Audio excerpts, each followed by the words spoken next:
నీ భార్యా పిల్లల దృష్టిలో నువ్వు ఇప్పుడు పాకిస్తాన్లో ఉన్నావు. నువ్వెప్పుడు వస్తావని నీకోసం ఆశతో ఎదురు చూస్తున్నారు. రేపు 15వ తారీఖున రిలీజ్ అవుతున్నాను రా. ఎక్కడ కొన్ని అక్కడే ఉన్నాయి.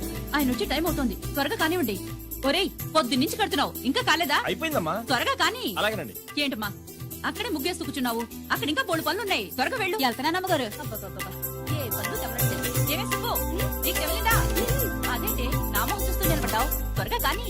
ఏంటి రాజేశ్వరి, ఏమిటి హడావిడి?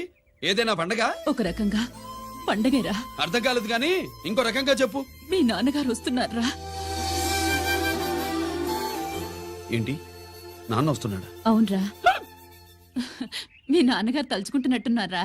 ఆయన తలుచుకుంటే ఎక్కిళ్ళు కాదు, హార్ట్ అటాక్ వస్తుంది. వస్తా. ఒరే గిరి, ఆగరా.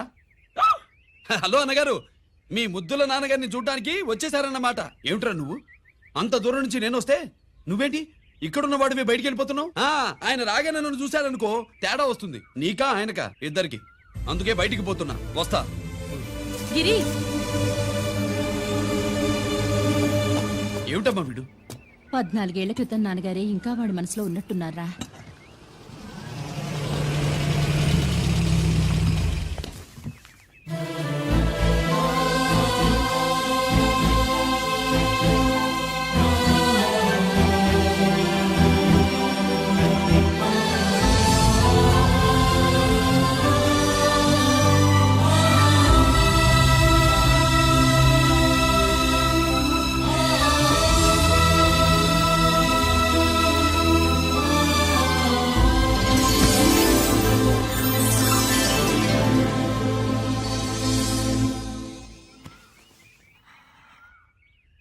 ఏంటి నాన్నగారు అది? నేను వచ్చేసరికి నిన్నెలా చూడాలనుకున్నాను అలాగే చూశాను కదా, అందుకే. సుబ్బు, వెళ్ళి హారతి పళ్ళని తీసుకురా. అలాగే.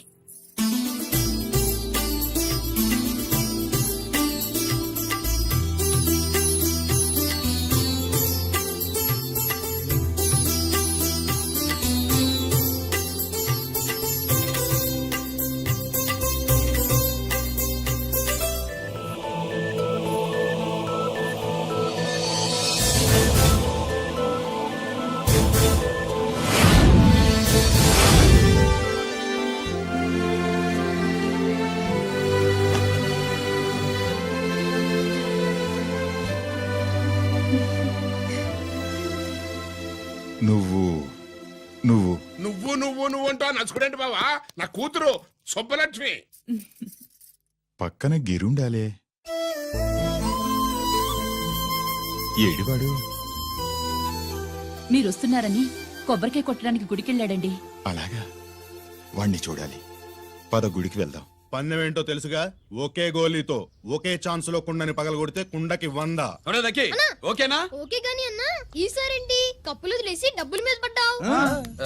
సుబ్బులకి కొత్త డ్రెస్ కొనిద్దాం అనుకుంటున్నా. ఒరే లక్కీ, ఒక్కసారి నీ లక్కీ హ్యాండ్ తో దీన్ని టచ్ చేయరా.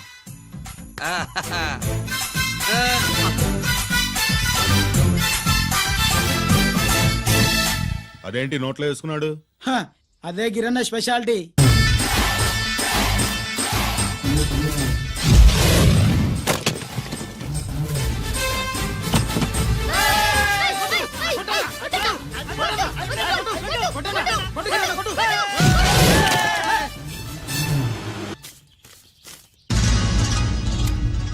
ఏంట్రా ఇది? ఎలా కోళమా? మిగతా 500 నా దగ్గర లేవు. మర్యాదగా 3 అంకెలు లెక్కెట్టేలోగా ఇవ్వకపోతే నాకు 3 అవుద్ది, ఆ తర్వాత నీకు 3. 1 2 3.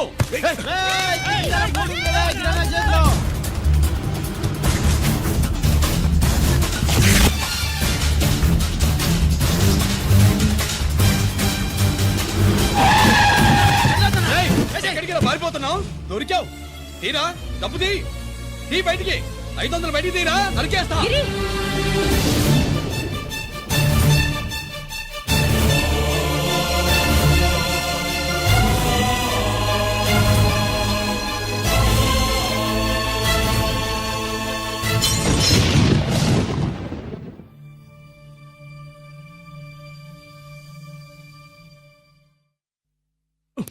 పెద్దాన్ని ఎలా చూడాలనుకున్నానో అలా చూశాను.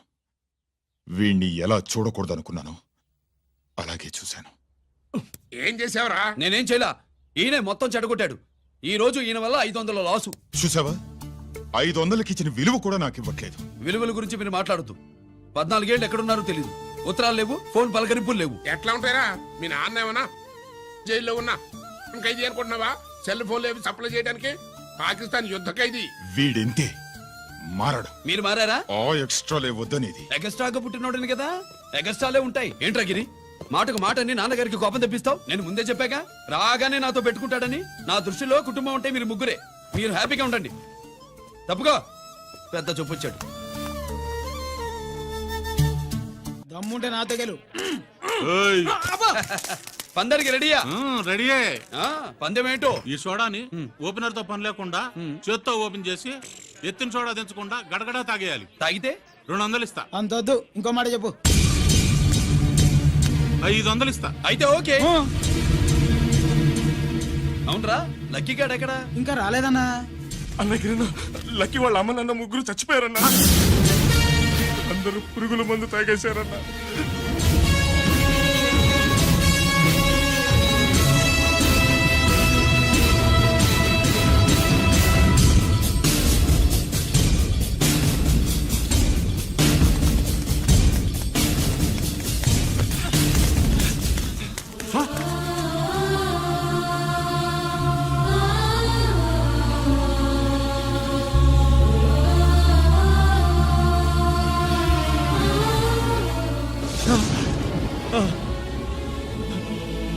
Lucky, lucky. అందరిలాగే పాపారావు కొట్లో ఎరువులు తెచ్చి పొలంలో చల్లాడు. పంట పాడైపోయింది. ఇదేంటయ్యా అని పాపారావు నిలదీసి అడిగితే నీ దిక్కున్న తోడ చెప్పుకో అని కొట్టాడంట. పంట పండకపోతే బ్యాంక్ అప్పు ఎలా తీర్చాలనుకున్నారేమో ప్రాణాలు తీసుకున్నారు. మన ఊళ్ళో రైతులందరి బతుకులు ఇట్నే తగలబడ్డాయిరా.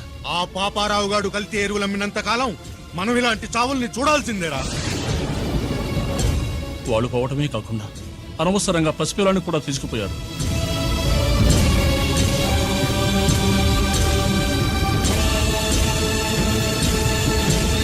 నీ పాపం ఫండెను నేడు, నీ భరతం ఫడతా చూడు. నీ ఫాలిటి ఎముణ్ణి నేను, నీ కరెక్ట్ మొగుణ్ణి నేను.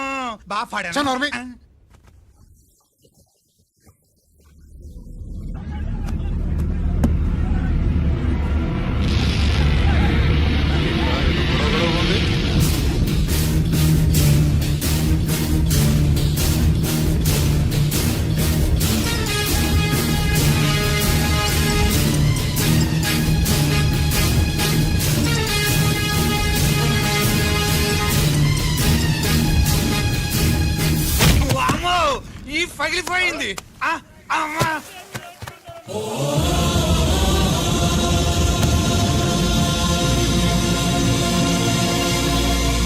ఏంటిది? ఇదేమన్నా హాస్పిటల్ అనుకున్నావా? వీడికి ప్రాణం లేదు. అయితే ఇక్కడికి ఎందుకు తీసుకొచ్చావు? తీసుకెళ్ళి శ్మశానంలో తగలై. ఏయ్! రైతులు పంటలు పండిస్తున్నారు, కానీ పంటనెప్పుడు కల్తీ చెయ్యరు. కల్తీ లేని పంటను తిని ఒళ్ళు పెంచుకున్న మీకు మాత్రం కల్తీ అలవాట్లు వస్తున్నాయి. బియ్యంలో కల్తీ, నెయ్యిలో కల్తీ, పాలల్లో కల్తీ, నీళ్లలో కల్తీ, పెట్రోల్లో కల్తీ, విత్తనాల్లో కల్తీ, ఓట్లలో కల్తీ, నోట్లలో కల్తీ, ఆఖరికి పంటను కాపాడే ఎరువును కూడా కల్తీ చేసి పేద రైతుల ప్రాణాలు తీస్తున్నారా? చచ్చిన వాడికి ₹1,00,000 గవర్నమెంట్ ఇస్తుంది కదా. ఆ రూల్ పెట్టా కూడా చాలా మంది ఆత్మహత్యలు చేసుకున్నారా? మా దగ్గర ఇంత లెక్చర్ ఇస్తావు. చచ్చిన వాడికి డబ్బు ఇవ్వద్దని గవర్నమెంట్ సిఫారసు చెయ్యి. సిఫార్సు చేయాల్సింది మీలాంటి వాళ్ళను కాల్చి చంపమనరా? కరువు కాటకాలు రైతుల కడుపు మీద మాత్రమే కొడితే మీ కల్తీ ఎరువులు వాళ్ళ బతుకు మీద దెబ్బ కొడుతున్నాయిరా, కుక్కల కొడకల్లా. రేయ్, ఆ లారీలో ఉన్న బస్తాలన్నీ దించండ్రా.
తల్లిదండ్రుల్ని దహనం చేయాల్సిన వీడి చేత వాళ్ళ చావులకి కారణమైన మీ పాపాల్ని తగలబెట్టిస్తాను.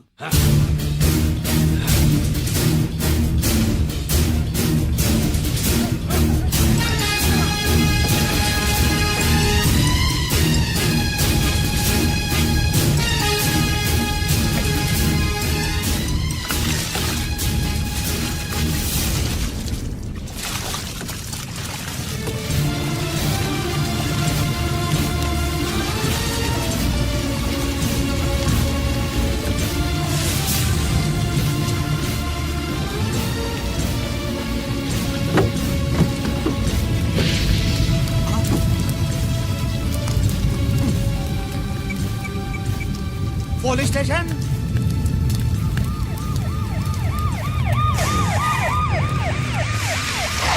ఇన్స్పెక్టర్ గారు, ఇన్స్పెక్టర్ గారు, వీడే సార్ ఇదంతా చేసింది. ఎవడో చచ్చాడని చెప్పి జనాలందరినీ వేసుకొచ్చి మమ్మల్ని అందరినీ కొట్టి నా బస్తాలని తగలబెట్టేశారు సార్. ఏంటి నువ్వేనేటి ఇవన్నీ గాలి చేసినది? నేను కాదు, నేను నేను నేను నేను నేను నేను నేను నేను కాదు నేను కాదు నేను అంతా నానంటున్నారు. వీడికి అల్లూరి సీతారామరాజు ఫ్యామిలీకి ఏదైనా కనెక్షన్ ఉన్నదా? ఈందే ఆయన జిల్లానండి.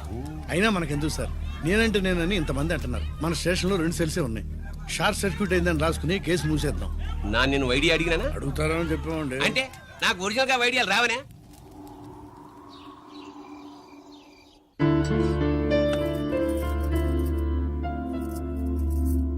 ఆగు రాజేశ్వరి.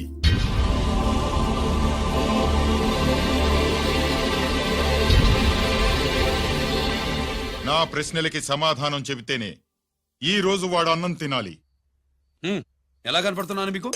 10 ఏళ్ల పసిబిడ్డలాగానా? గిరి, నువ్వు ఆగమ్మా. ఆయన బెత్తం పట్టుకుంటే చేయి చాపడానికి, గడియారం పెట్టి నిమిషాలు లెక్క పెడితే ముద్దలు మింగడానికి నేను ఇంకా పసిబిడ్డను కాదు. అదే అదే అలా అడ్డంగా మాట్లాడితేనే ఇంట్లో నుంచి వెళ్ళగొడతాను. మీరు లేకుండా 14 ఏళ్లు బతికాం, అది మర్చిపోకండి. ఏంట్రా నీ ఆవేశం?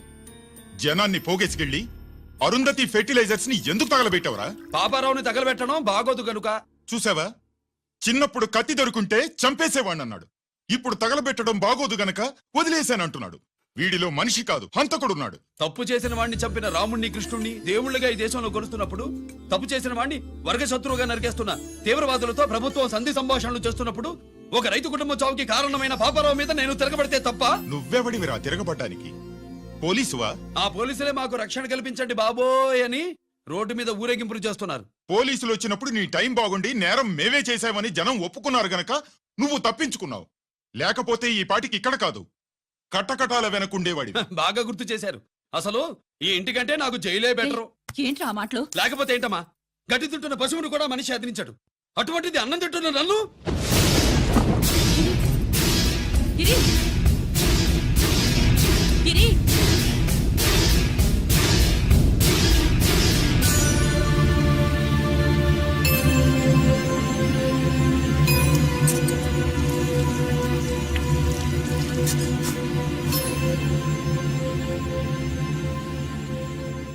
నన్ను ప్రేమించడం మానేయండి, ఊరుకుంటా. ద్వేషిస్తే సహించను. గిరి,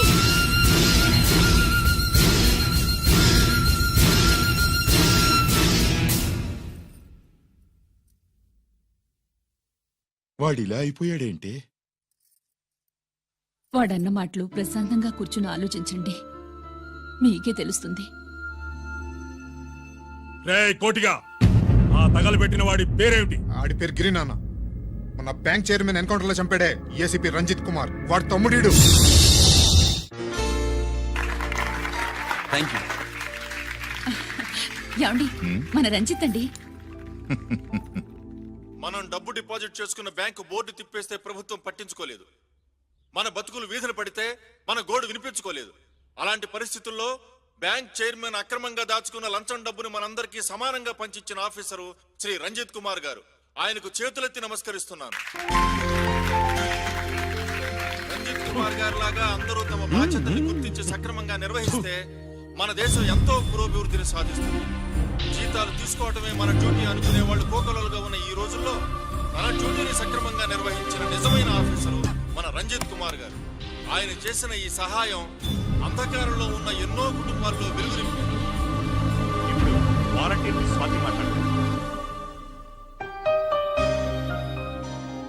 మామూలుగా ప్రజల కోసం రిస్క్ చేసిన ఆఫీసర్స్ ని ప్రభుత్వం ప్రమోషన్ ఇచ్చి సత్కరిస్తుంది. కానీ ఇప్పుడు వేరేలా సత్కరించడం జరిగింది. ప్రమోషన్ తో కాదు, ట్రాన్స్ఫర్ తో. బట్ ఈ నగర ప్రజలు మాత్రం ఏసీపీ గారిని ఈ మెడల్ తో సత్కరిస్తున్నారు. ఇది గవర్నర్ గారి మెడల్ కన్నా, ప్రెసిడెంట్ మెడల్ కన్నా గొప్పదని నా ఉద్దేశం.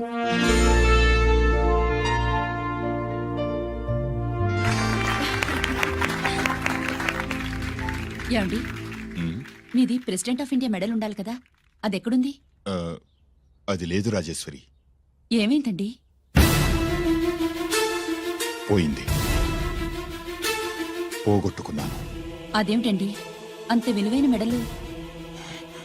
పోయిందని చెప్తున్నాను కదా, విసిగించకు.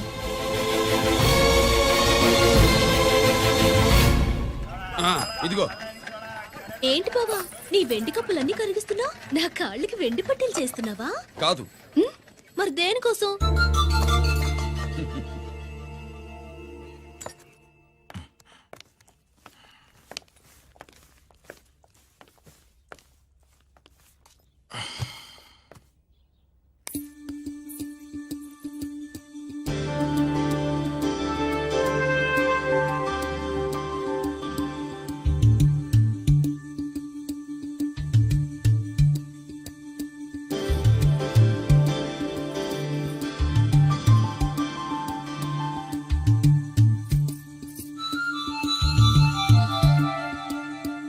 ఏమండి, మీ ప్రెసిడెంట్ మెడల్ పోలేదండి, అదిగో అక్కడే ఉంది చూడండి. అది నాది కాదు రాజేశ్వరి. నువ్వే చేయించానని చెప్పు, వెళ్ళు. నా కప్పులన్నీ కరిగించి నేనే చేయించానన్నా.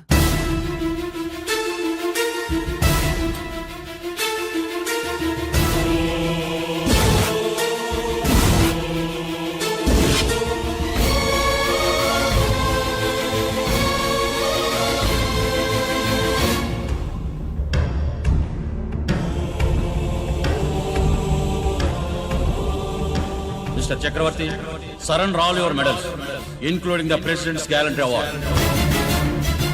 Including the President's Gallantry Award.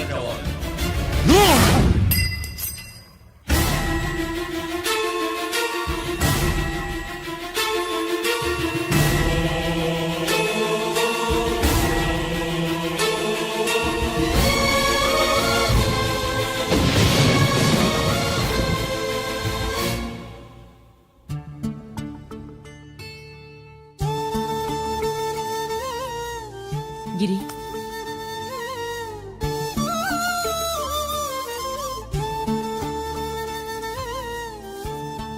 మీ నాన్నగారి మెడలో ఈ మెడల్ వేసే రోజు రావాలంటే ముందు నువ్వు ప్రయోజకుడు అవ్వాలి.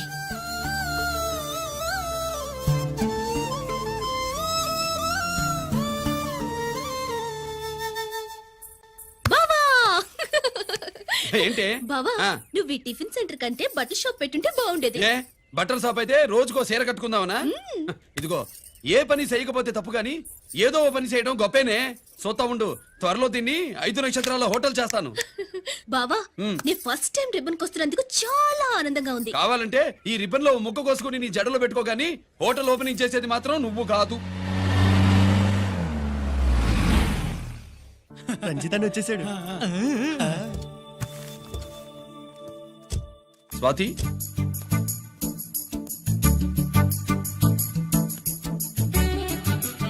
ఎవరి మెరుపు తీగ? ఆ రోజు అన్నయ్య మెడలో మెడలు వేసిన అమ్మాయి ఈ తీగే.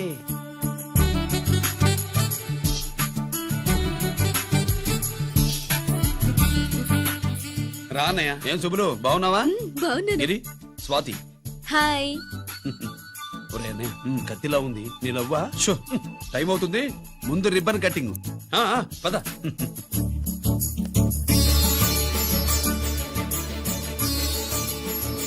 ఏంట్రా ఇది? నీ పేరు మీద బిజినెస్ చేసి బాగుపడమని అమ్మ చెప్పింది.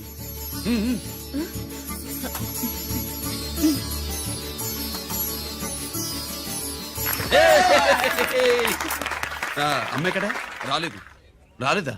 ఏ నాన్న రాలేదుగా? భర్త మాట జవదాటే నిల్లాలు కదా. అయినా అమ్మ అక్కడున్నా మనసంతా ఇక్కడే ఉంటుంది. Good, simply superb. అల్లుడు అల్లుడు అల్లుడు నీ చేతుల మీదుగా ఈ క్యాంటీన్ ఓపెన్ చేసావు, ఇక తిరుగులేదు అనుకో. అబ్బబ్బబ్బబ్బబ్బబ్బబ్బ. మా పెద్ద బావస్తాడు మా పెద్ద బావస్తాడు మా పెద్ద బావస్తాడు మా పెద్ద బావస్తాడు. సుబ్బులు రాత్రి నుంచి మా పేటలో వాళ్ళని ఎవరిని నిద్రపోనివ్వలేదు అనుకో. అదేంటి మామా, సుబ్బులు రాత్రి అంతా నా పక్కనే ఉందిగా. అంటే పెద్ద బావ పేరుతో క్యాంటీన్ పెడుతున్నామని ఉండుంటుందిలే. ఆ? రా బాబు మన ఇంటికి వెళ్దాం. సుబ్బులు నీకోసం స్వయంగా మైసూర్ పాక్ చేసి అట్టు పెట్టింది. మైసూర్ పాకులు నాకంటే తమ్ముడు ఇష్టంగా తింటాడు మామయ్య. భలేవాడివయ్యా. ఆ?